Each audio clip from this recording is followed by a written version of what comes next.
Assalamualaikum warahmatullahi wabarakatuh.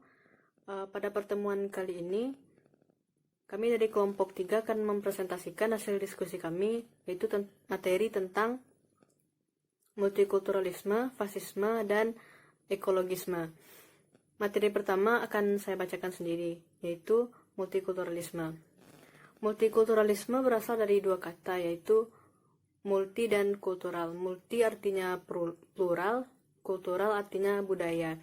Berarti dapat kita ambil kesimpulan bahwa multikulturalisme itu adalah suatu pengakuan terhadap realitas keberagaman kebudayaan, baik itu keberagaman kebudayaan tradisional seperti ras, suku, agama, dan kebudayaan bentuk-bentuk kehidupan yang selalu bermunculan pada tahap kehidupan masyarakat.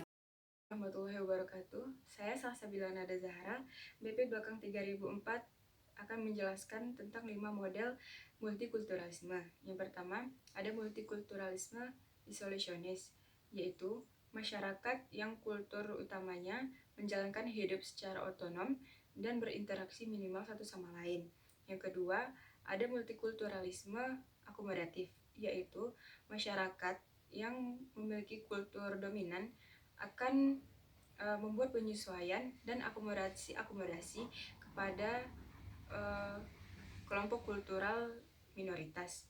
Yang ketiga, ada multikulturalisme otonom, yaitu masyarakat yang kelompok-kelompok kultural utamanya berusaha mewujudkan atau equality dengan kelompok dominan. Yang keempat, ada multikulturalisme kritikal interaktif, yaitu masyarakat plural yang kelompok-kelompok kultural utamanya tidak terlalu concerned atau tidak terlalu terfokus dengan kehidupan masyarakat kultural otonom. Yang terakhir, ada multikulturalisme kosmopolitan, yaitu masyarakat yang berusaha untuk menghapus batas-batasan kultural untuk menciptakan masyarakat yang individunya tidak terlalu terikat terhadap suatu budaya tertentu. Terima kasih. Assalamualaikum warahmatullahi wabarakatuh. Baik, Assalamualaikum warahmatullahi wabarakatuh. Saya Muhammad Dino, BP 191083-1008 akan menjelaskan materi kelompok kami tentang beberapa kebijakan multikultural negara untuk menghadapi realitas pluralitas kebudayaan. Kebijakan tersebut ada 3. Kebijakan pertama adalah kebijakan nasionalitas. Kebijakan nasionalitas adalah kebijakan yang baru dibangun secara bersama. Akan tetapi, kebijakan ini tidak memperhatikan keanekaragaman suku bangsa, agama, dan bahasa. Nah, kebijakan ini dikhawatirkan akan terjerumus ke dalam kekuasaan yang otoritarian. Karena kekuasaan untuk menentukan unsur-unsur integrasi berada di suatu tangan kelompok elit tertentu. Kemudian, kebijakan yang kedua adalah kebijakan nasionalitas etnik.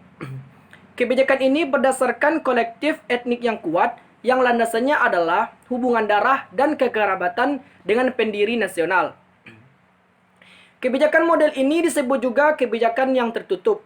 Kenapa dikatakan tertutup? Karena apabila orang luar yang tidak memiliki hubungan darah ataupun hubungan kekerabatan dengan pendiri nasional, otomatis ia akan tersingkir dan diberlakukan sebagai orang yang asing. Kemudian kebijakan yang ketiga atau kebijakan yang terakhir disebut sebagai kebijakan multikultural etnik. Kebijakan ini yang mengakui eksistensi dan hak-hak warga etnik secara kolektif.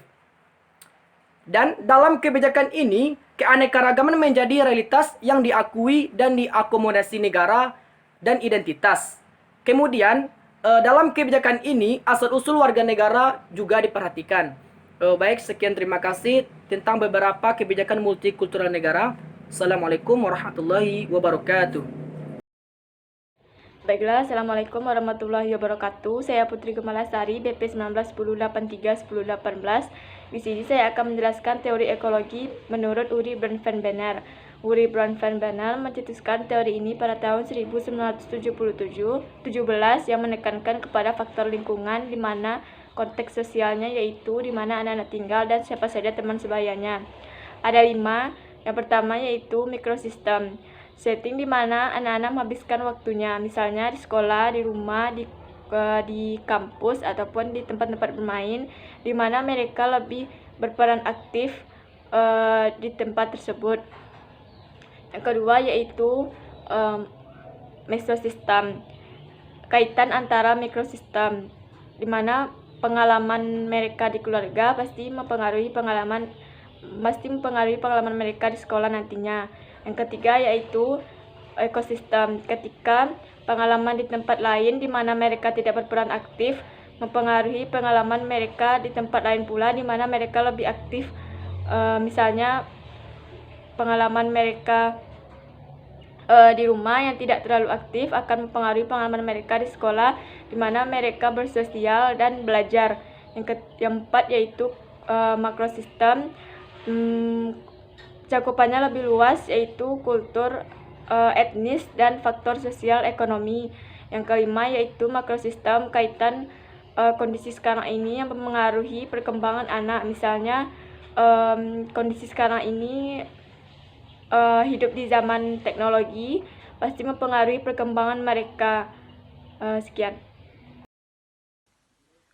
Assalamualaikum warahmatullahi wabarakatuh. Perkenalkan, nama saya Rory Aprengga Putra dari kelompok 3 nomor BP 3020. Saya akan menjelaskan tentang teori ekologis. Teori ekologis itu terdiri dari 5 sistem. Satu adalah mikrosistem, mesosistem, eksosistem, makrosistem, dan kronosistem. Mikrosistem dalam teori ekologis adalah lingkungan terdekat yang berinteraksi langsung dan melatar belakangi kehidupan anak. Dan kedua, mesosistem. Mesosistem adalah hubungan antara sistem mikro atau hubungan antara konteks, misalnya hubungan antara pengalaman keluarga dengan pengalaman sekolah, pengalaman sekolah dengan pengalaman kerja. Yang ketiga, eksosistem. Eksosistem tercakup bila mana pengalaman dalam lingkungan sosial lain di mana individu tidak memiliki peran aktif mempengaruhi apa yang dialami individu dalam konteks langsung. Yang keempat adalah makrosistem, adalah melibatkan budaya di mana individu hidup. Dipahami juga sebagai sistem yang mengelilingi mikro, meso, dan eksosistem. Yang terakhir adalah kronosistem. Kronosistem adalah mencakup pola-pola kejadian lingkungan dan transisi sepanjang perjalanan hidup dan kondisi sosial sejarah. Itulah yang bisa saya sampaikan dari kelompok kami. Saya akhiri, wassalamualaikum warahmatullahi wabarakatuh. Saya Muhammad Latif akan mempresentasikan materi tentang feminisme. Pada abad ke-20, tepatnya pada tahun 1949, lahirlah sebuah karya dari seorang tokoh dan juga seorang pelopor teori feminisme, yaitu Simone de Beauvoir, yang karyanya yaitu Lady Extreme Sex. Karyanya ini membawa perubahan sosial yang luar biasa pada dunia barat, yaitu dengan lahirnya undang-undang yang menguntungkan perempuan. Mary Wollstonecraft, feminis pertama yang mengatakan adanya pembodohan terhadap perempuan yang disebabkan oleh tradisi masyarakat yang menjadikan perempuan sebagai makhluk yang tersubordinisasi. Teori feminisme berangkat dari dasar perbedaan gender di mana perempuan kerap diperlukan berbeda daripada laki-laki, dan hal inilah yang menyebabkan munculnya gerakan feminisme. Feminisme berasal dari kata femme yang berarti perempuan. Yang berarti gerakan feminisme ini ialah gerakan yang memperjuangkan keseimbangan gender antara perempuan dan laki-laki dalam mendapatkan haknya dalam masyarakat sosial. Jadi tujuan dari gerakan feminisme ini sendiri ialah tercapainya keseimbangan dan kesetaraan dalam mendapatkan hak dan kewajiban bagi setiap gender, itu perempuan dan laki-laki. Baiklah, saya Syifa Salsabila. Jadi saya akan menjelaskan bagaimana sih perkembangan teori feminisme itu. Langsung saja ke intinya. Saya akan menjelaskan bagaimana perkembangan teori feminisme. Jadi teori feminisme ini tuh terbagi menjadi dua gelombang, yaitu gelombang pertama dan gelombang kedua. Teori feminisme pada gelombang pertama itu terjadi pada masa perekonomian dunia yang masih bersifat agraris. Jadi, laki-laki itu berhak serta mampu bekerja di luar rumah, sedangkan perempuan hanya pantas untuk di dalam rumah melakukan pekerjaan rumah. Hak-hak perempuan dalam bidang pendidikan, ekonomi, sosial, politik sangat terbatas. Mereka selalu dinomorduakan dari pihak laki-laki.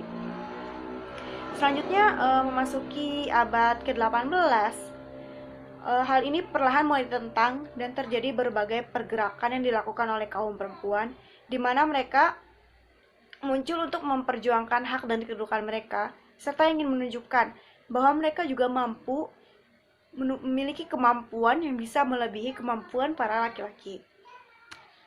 Selanjutnya, perkembangan teori feminisme di gelombang kedua terjadi pada masa di mana usainya Perang Dunia Kedua. Jadi pada selesainya Perang Dunia Kedua, banyak bangsa-bangsa yang di bawah jajahan Eropa mulai melakukan dekolonisasi atau pembebasan diri. Karena adanya dekolonisasi yang dilakukan oleh bangsa-bangsanya, hal itu juga mempengaruhi berbagai pemikiran para kaum wanita.